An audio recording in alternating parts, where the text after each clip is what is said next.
Magandang umaga sa inyo mga kabayan. Dito tayo ngayon sa MGM Kitchenette din sa Rizal Avenue, Batangas City. Din sa tapat ng Batangas National High School. Tayo mag-aalmusal din ng aking paboritong lomi. Ayan, at isusutin. Ayos!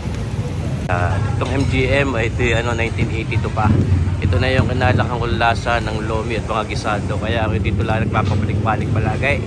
Pagka meron akong hinahanap na gustong dagtakan, ay alam ko na ang hinahanap ng bibig, hindi are. Oras na are, hindi kita nyo makadami na lantak. So, sadyang ganito. Sulit na sulit naman ang sarap nito, mga kabayan. Kasagpi tayo din eh. Kalbusan. Oh, ito, hindi na kayo lumay. Ha? Ayos. Magandang umaga po. Ay, bayan, magandang umaga. Sabay-sabay tayo mag-aalmusal. Hindi ka na nabalik sa'yo. Saan ka? Saan? Bayan, order nga isang regular lomi lang. Hindi lang kaya ko lantakan. Regular lomi pa? Oh, regular. Pwede rin na mga kabayan. Oh. Ito ang aking paboritong lomi. Aring lomi ng MGM. Siyempre, masarap pag may sausawan.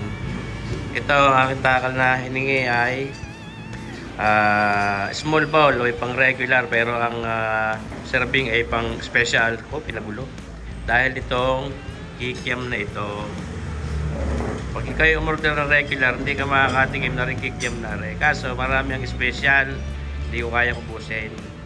Kaya tayo nag-request na ang dami ay pang regular, pero ang toppings ay pang special. Ayos, lantakan na natin ito, mga kabayan.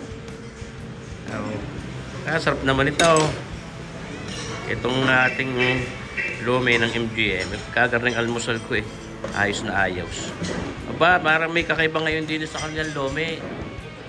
Parang yung kanilang noodles eh medyo payatot ng karke. Parang medyo payat-payat ang kanilang noodles ngayon. O sadyang ginagawa na nilang karne. Eh siya, nilalantakan din natin. Ayos na mga kabayan.